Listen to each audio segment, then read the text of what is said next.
En un mundo sumergido en la oscuridad, sin Dios, donde el pecado ha cautivado el entendimiento, donde muchos viven en tinieblas y la mentira se ha convertido en su realidad, la palabra de Dios trae a nuestras vidas luz y verdad.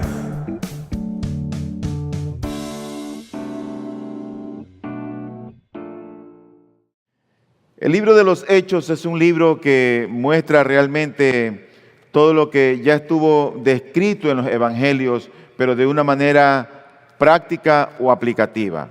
Todas las cosas que el Señor Jesucristo enseñó, la manera como vivió, las instrucciones que dio, se lo ve en la práctica en el libro de los Hechos.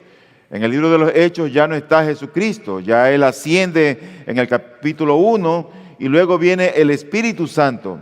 De hecho, algunos han considerado que este libro debería llamarse Libros de los Hechos del Espíritu Santo, porque fue el Espíritu Santo el que se movió, el que obró a través de estos hombres para que estos hombres pudieran arrancar lo que para ellos era un desafío, la iglesia primitiva o la primera iglesia.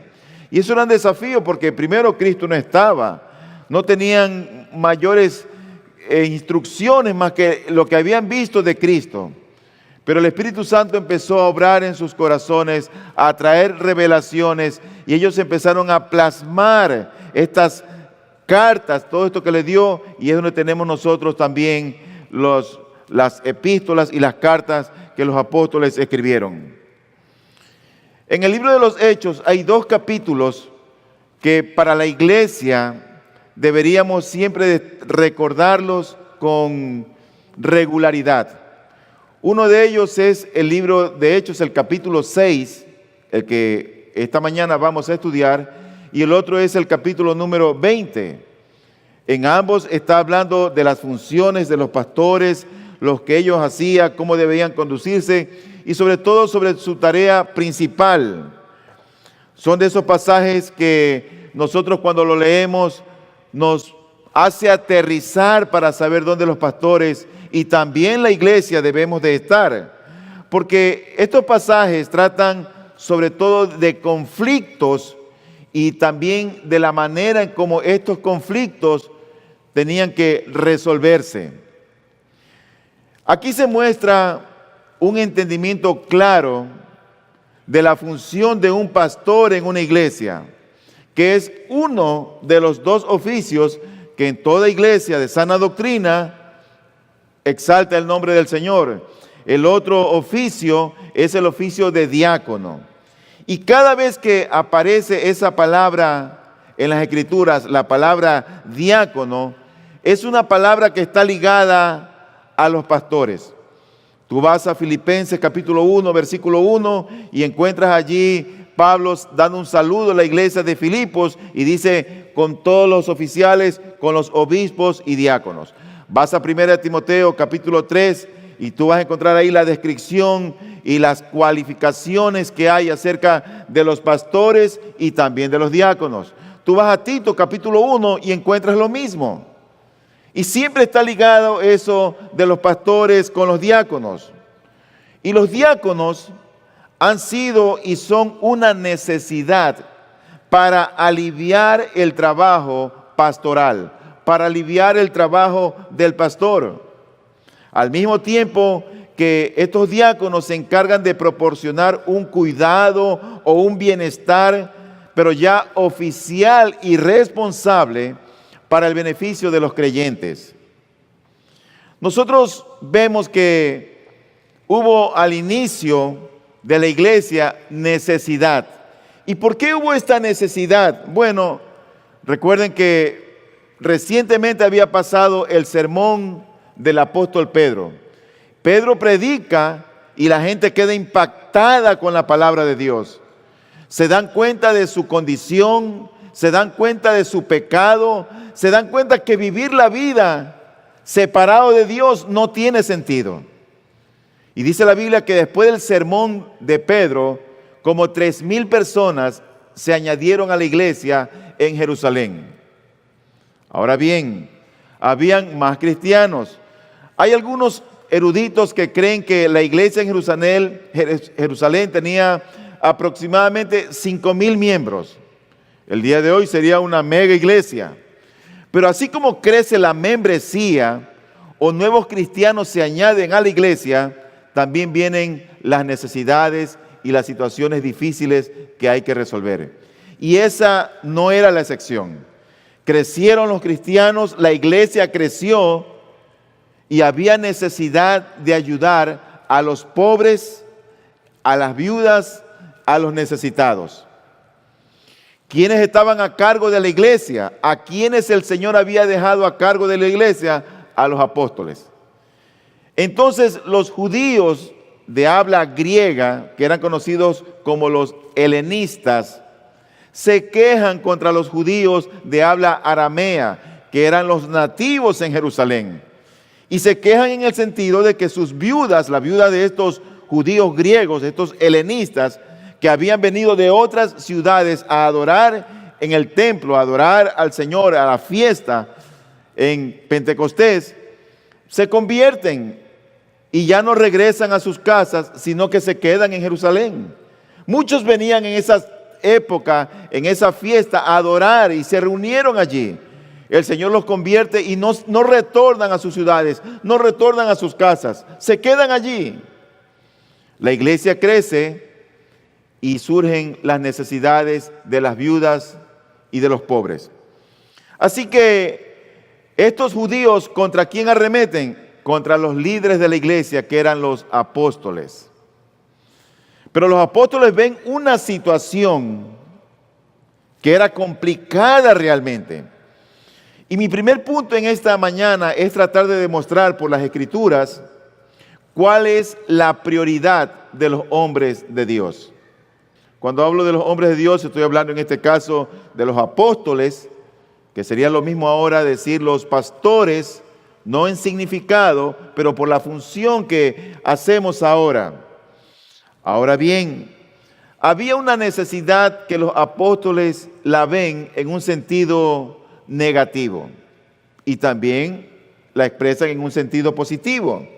Por ejemplo, en el libro de Hechos, en el capítulo 6, versículo 2, dice la Escritura: entonces los 12 convocaron a la congregación de los discípulos y dijeron, sentido negativo, no es conveniente que nosotros descuidemos la palabra de Dios para servir mesas. No es conveniente, dijeron ellos. Ellos se dieron cuenta que eso les iba a robar lo más precioso de su tiempo por hacer otras cosas, descuidando lo más importante. Pero ahora lo ven en sentido positivo. El versículo 4 dice, y nosotros nos entregaremos a la oración y al ministerio de la palabra. Los apóstoles eran los responsables por el pueblo de Dios. Eran ellos los que tenían que pastorear, cuidar. Y uno se pregunta, ¿qué era más importante? ¿Cuidar las almas o el bienestar físico del pueblo? Los apóstoles eran responsables por la vigilancia y la recolección de fondos para que estos fondos que se recaudaban puedan ser distribuidos entre la gente pobre. Siempre hay pobres en medio de nuestros. Pobres alrededor, pobres aquí, pobres allá y pobres más allá. Y los cristianos no podemos ser indiferentes a la necesidad de los pobres. De hecho, cuando uno va al mismo libro de los Hechos, en el capítulo 4, del versículo 32 en adelante, hasta el capítulo 5, ahí se describe que estos hombres que se habían convertido, los que habían venido al Señor, dice que tenían todas las cosas en común. Vendían sus propiedades, las daban a lo vendido lo traían a los pies de los apóstoles y los apóstoles se encargaban de repartir. Por lo tanto, ahí había un problema. El problema era que las viudas no estaban siendo bien atendidas porque los judíos griegos veían como cierto privilegio, habían hecho como cierta excepción y preferían a las viudas nativas, y ellos se quejan. ¿Qué problema podría traer eso? Bueno, que sin lugar a dudas, que la iglesia podía verse partido en ese momento, y haber una división, y haber cierto resentimiento. Por lo tanto, los apóstoles tienen que actuar, tienen que moverse. Ese era un trabajo importante, el de atender a las viudas, que no debía de ser descuidado. Pero además, y sobre todo, yo creo que ellos tenían en su memoria la enseñanza, el ejemplo, la instrucción fresca de lo que nuestro Señor Jesucristo había compartido con ellos. ¿Qué habían aprendido de Cristo? Habían aprendido a ser misericordiosos. Pero habían prioridades.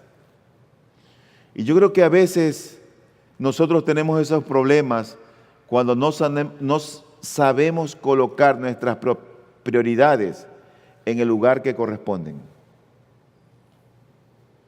A veces nosotros preferimos un trabajo o la cama antes que un culto.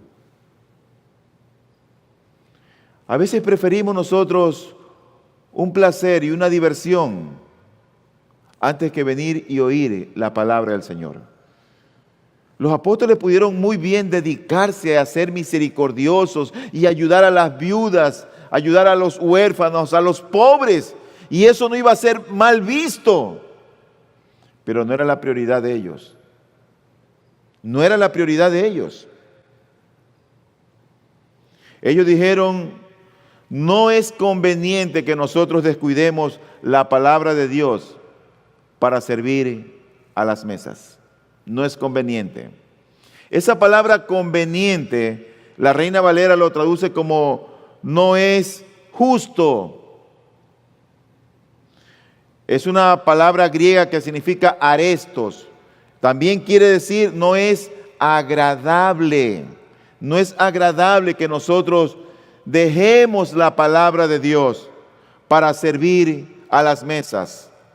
No es agradable, no es justo. Ahora, estas mujeres eran mujeres pobres, necesitadas. Necesitaban de alimento, eran viudas, eran pobres, no tenían un sostén. Y sin lugar a dudas, todos necesitamos del alimento para vivir. Todos necesitamos nutrientes, necesitamos azúcar, necesitamos carbohidratos, necesitamos grasas. Y por eso es que nosotros invertimos tiempo para conseguir estos alimentos y llenar la nevera. Sin embargo, el pueblo de Dios había tenido experiencias con Dios que no eran comunes para la gente en el mundo de aquel entonces. Nosotros a veces estamos muy preocupados por los alimentos, y no es que eso es malo, por la comida, y no es que eso es malo. Si no comemos, tenemos problemas tal vez de salud. Pero el Señor les dice en Deuteronomio al pueblo de Él, el capítulo 8, versículo 3 dice, y te humilló y te dejó tener hambre y te alimentó con el maná que no conocías ni tus padres habían conocido, para hacerte entender que el hombre no solo vive de pan, sino que vive de todo lo que procede de la boca del Señor. El pan es importante. Pero no solo de pan vive el hombre. Vivimos también por la palabra del Señor. Vivimos de la palabra del Señor. Ese debe ser nuestro alimento diario.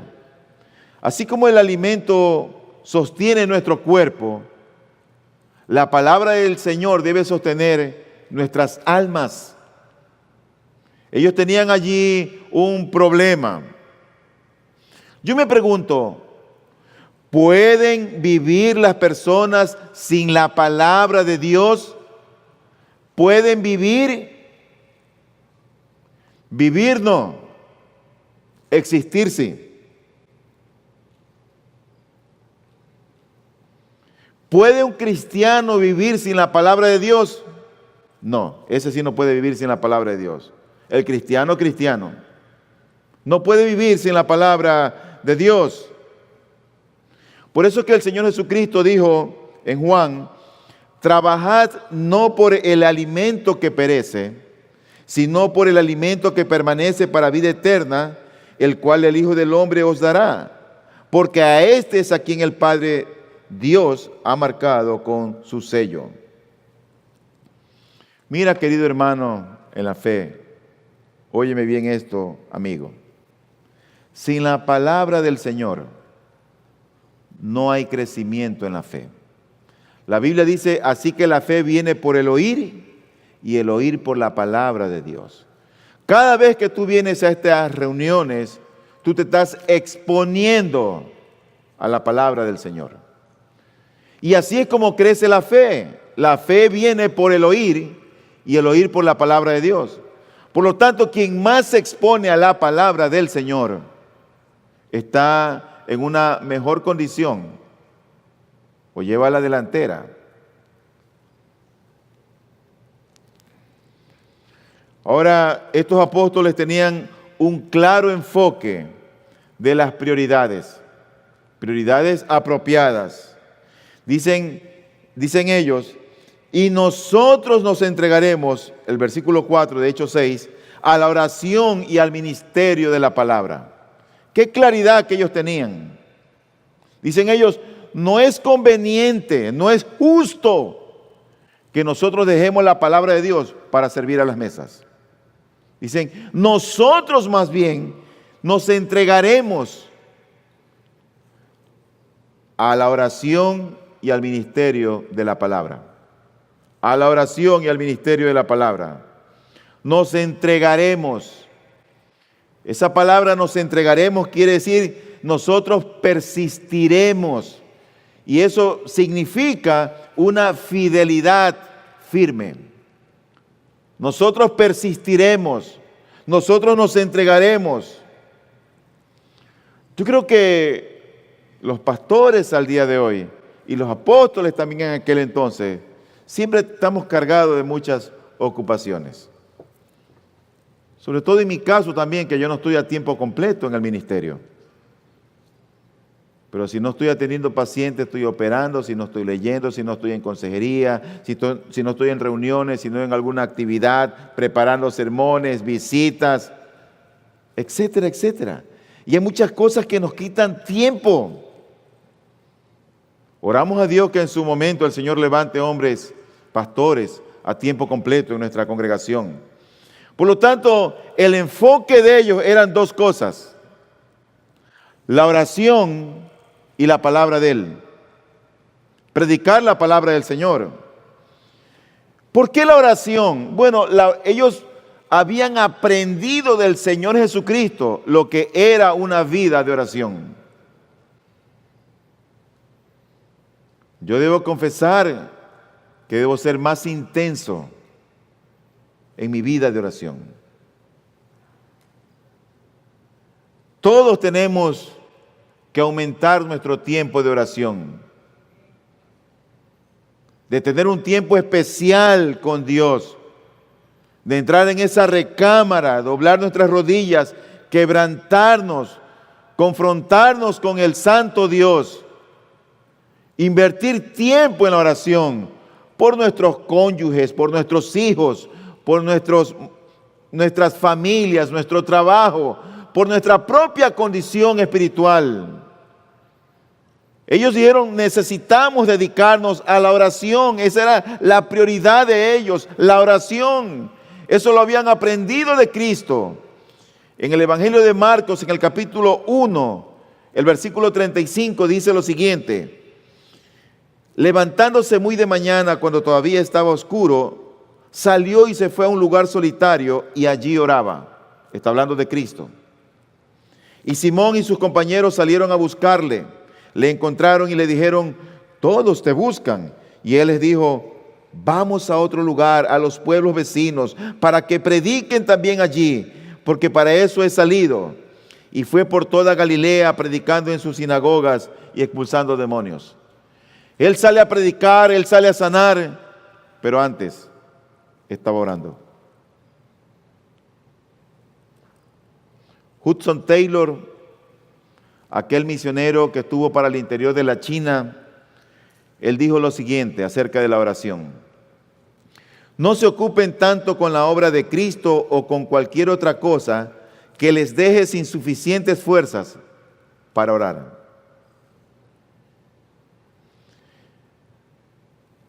Y William Carey, aquel misionero moderno, como se lo conoce, este hombre tenía el oficio que él era zapatero.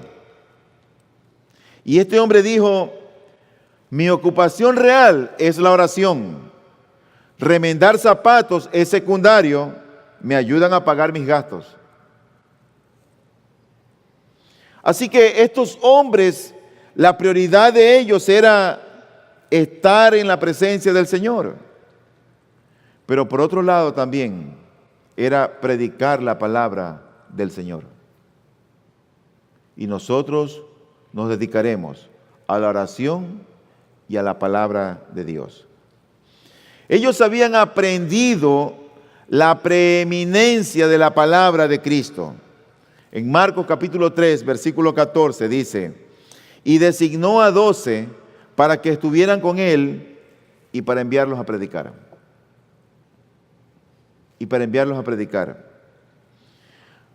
La principal característica que distingue a la iglesia del Nuevo Testamento es la centralidad en la proclamación y la enseñanza de la palabra de Dios. A mí me agrada cuando veo aquí que las mujeres todos los miércoles están llenas, están bien en todas y dan su tiempo para ser instruidas. Mujeres, no pierdas ese tiempo, ven los miércoles. Me agrada cuando los varones estamos allá afuera reunidos cada miércoles 7 de la noche y vienen con esa disposición para oír la palabra del Señor.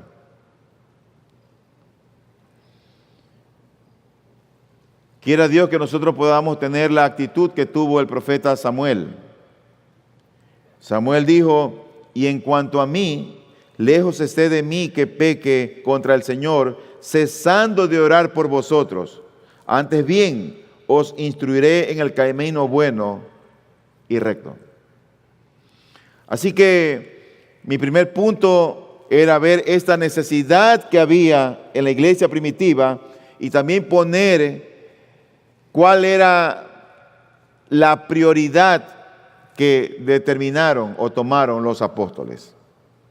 Había allí sin lugar a dudas un problema, pero el problema no está todavía resuelto.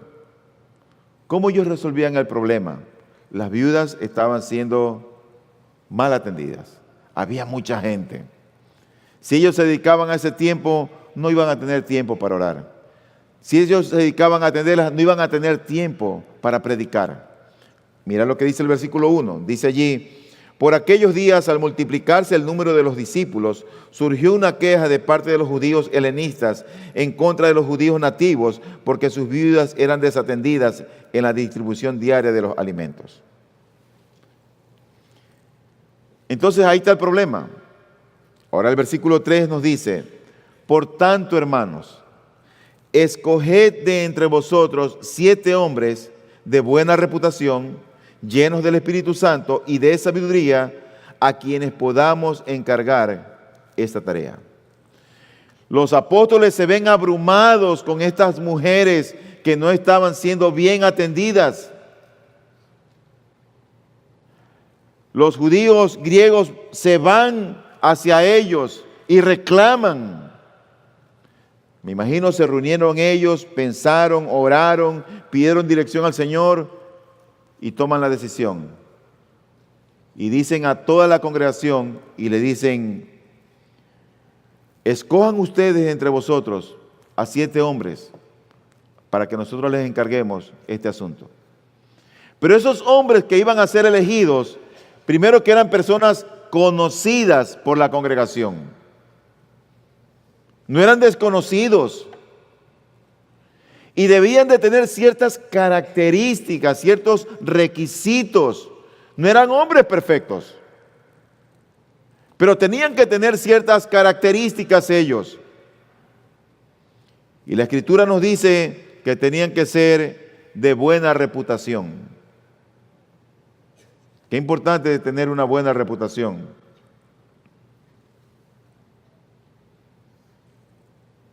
La buena reputación es mejor ante una mala reputación.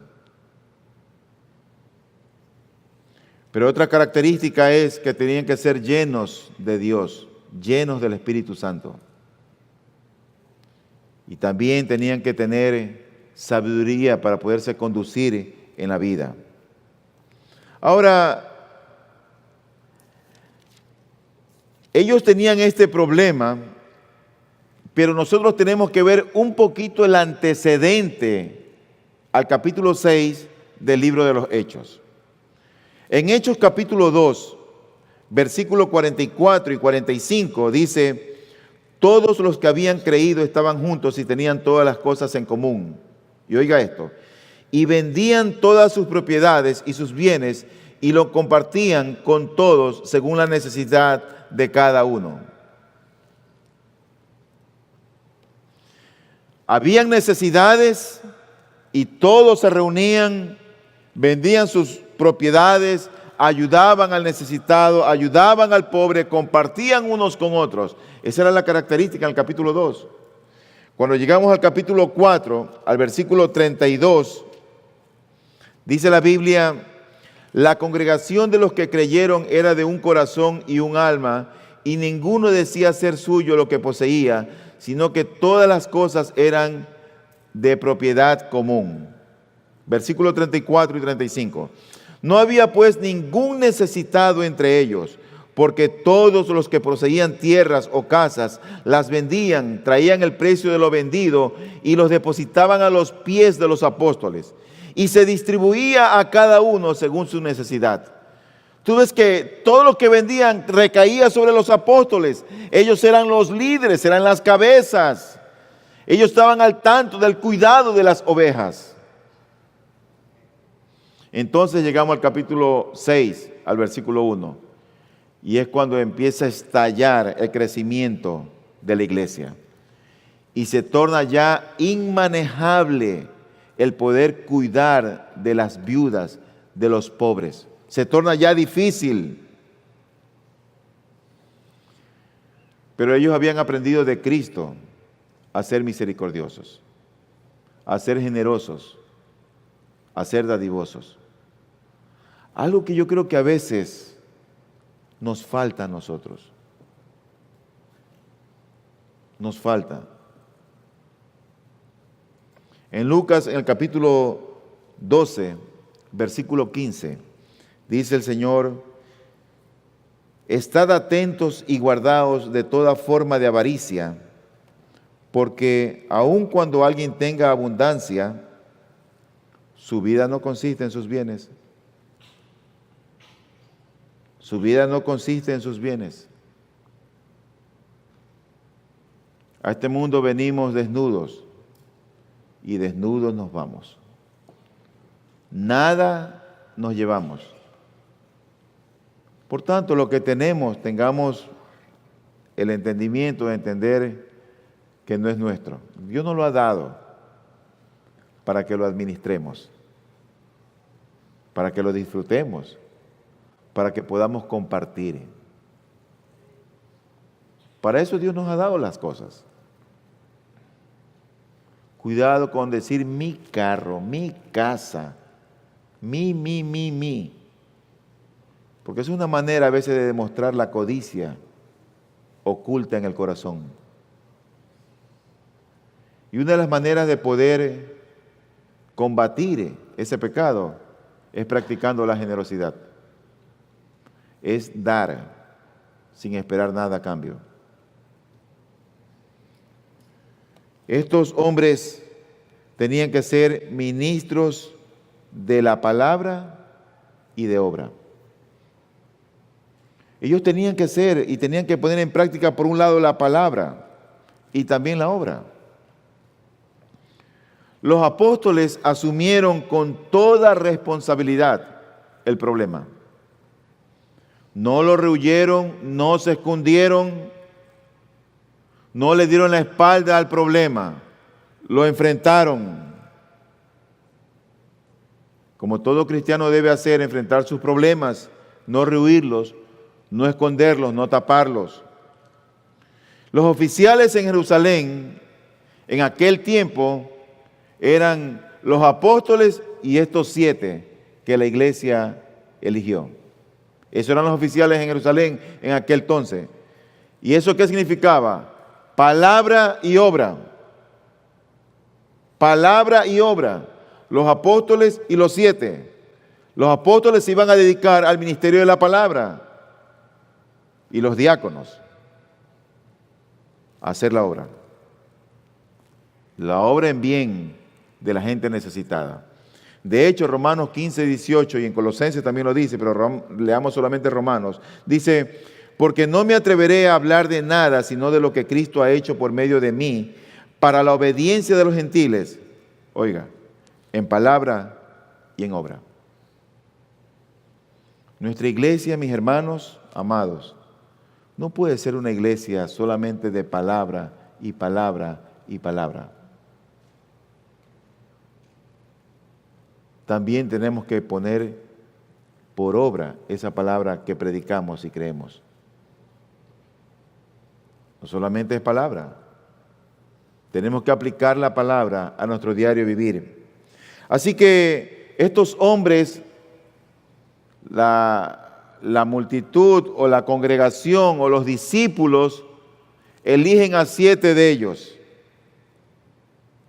Y una vez que los han elegido, vea lo que dice el versículo 5 y el versículo 6, que es mi tercer punto. Dice el versículo 5, lo propuesto tuvo la aprobación de toda la congregación y escogieron a Esteban, un hombre lleno de fe y del Espíritu Santo. De hecho, Esteban fue el primer mártir. Y a Felipe hizo obra de evangelista. O sea que estos hombres, la congregación los conocía, no se equivocó al elegirlos. Y a Felipe, a Prócoro, a Nicanor, a Timón, a Parmenas y a Nicolás, un prosélito de Antioquía. Hay que escudriñar las Escrituras para ver dónde están los demás ubicados.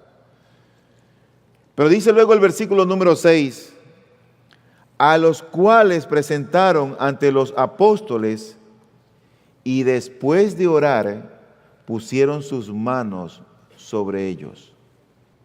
En la iglesia todos debemos de ser servidores, todos debemos de servir a Cristo y a su iglesia.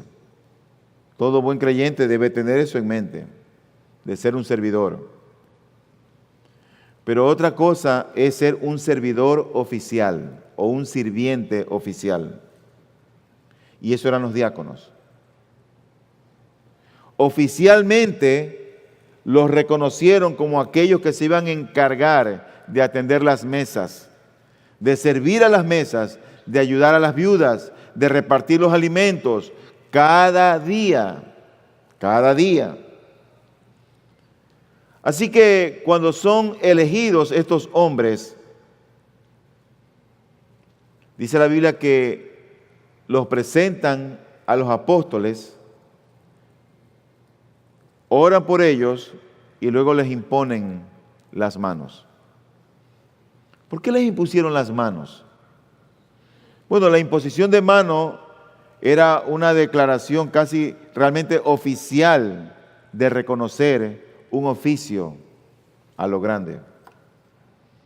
En el libro de Números, el capítulo 8, versículo número 10, dice la Escritura, y presentarás a los levitas delante del Señor, y los hijos de Israel pondrán sus manos sobre los levitas. Los levitas iban a servir, y el pueblo tenía que poner sus manos como un símbolo de autoridad en la cual estaban reconociendo. Así que estos hombres son reconocidos de una manera oficial y pública como diáconos. Para algunos autores, este pasaje presenta cierto conflicto, porque en este pasaje no hay por ningún lado la palabra diácono, no se menciona la palabra diácono. Y a pesar de que no está la palabra, sí está el concepto de lo que ellos hacían. Recuerden que era la iglesia incipiente, la iglesia primitiva. Pero cuando nosotros llegamos más adelante a las epístolas que el apóstol Pablo describe en 1 Timoteo, capítulo 3, y en Tito 1, ahí sí, con lujo de detalles, empieza a dar ciertas características, ciertos requisitos de estos hombres que tenían que servir como diáconos dentro de la iglesia. Así que estos hombres lo que iban a hacer es servir al pueblo y aliviar el trabajo de los apóstoles. Y eso son lo que hacen los diáconos hoy en día. Sirven al pueblo y ayudan al pastor o a los pastores a alivianar esa carga que a veces nos puede abrumar más allá de lo que nosotros entendemos o queremos. Porque los pastores no podemos ser los hombres orquesta en una iglesia. Quiera el Señor que en su momento la iglesia empiece a ver hombres con esas características de diáconos. Empiecen a ver hombres con esas características para pastores. Mi hermano, la obra no es mía. La obra no es tuya, la obra es de nuestro amado Señor. Y si la iglesia ha de crecer con un liderazgo que podamos entender y comprender lo que es servir al Señor y servir a la iglesia. Yo oro a Dios que tengamos un corazón para servir a Cristo y no a los hombres. Vamos a orar. Luz y Verdad llega hasta usted gracias al compromiso y trabajo de personas e instituciones por la causa del Evangelio. Para obtener más información sobre nuestro ministerio y el trabajo que realizamos, ingrese a nuestra página web www.ibpg.es. Deseamos que este mensaje de la palabra de Dios traiga a su vida luz y verdad.